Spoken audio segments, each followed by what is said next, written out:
15 maj. Çfarë është zemërbutësia? Lumë ata që janë zemërbut, sepse ata do të trashëgojnë tokën. Mateo 5:5. Zemërbutësia fillon kur e vendosim besimin tonë në Perëndin. Pastaj, për shkak të besimit tek ai, ne ja besojmë udhët Perëndis. Ne I hedhim mbi të ankthjet tona, zhgënjimet, planet, marrëdhëniet, punët dhe shëndetin ton. Pastaj presim me durim Zotin.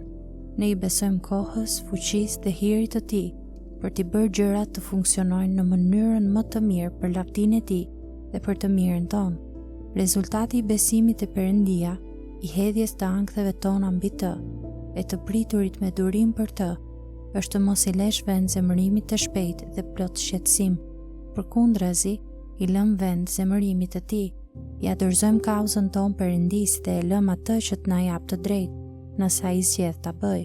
Pastaj Jakobi thotë se në këtë siguri të palëkundur, ne jemi të ngadalshëm në të folur dhe të shpejt në të dëgjuar. Jakobi 1:19. Ne bëhemi të arsyetueshëm dhe të hapur ndaj korrigjimit. Jakobi 3:17. Jakobi e quan këtë zemërbutësi e urtësisë. Jakobi 3:13. Zemërbutësisi I pëlqen të mësoj. Ajo I llogarit për besnike plagët e një shoku. Fjalët e urta 27:6. Edhe atëherë kur duhet ja thot një fjalë kritikuese një personi të zënë në mëkat ose gabim, ajo flet e motivuar nga bindja e thellë për gabueshmërinë e vet, nga ndjeshmëria prej mëkatit dhe nga varësia e vet totale në hirin e Perëndis. Galatasve 6:1. Qetësia, gatishmëria dhe ndjeshmëria e zemërbutësisë është shumë e bukur dhe shumë e dhimbshme. Kjo shkon kundër gjithçkaje që jemi nga natyra jonë mëkatare dhe kërkon ndihmë të mbinatyrshme.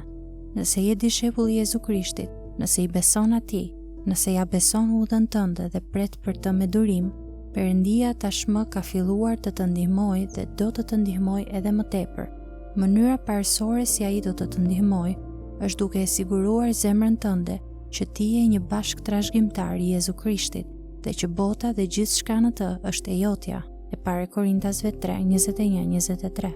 Zemërbutët trashëgojnë tokën.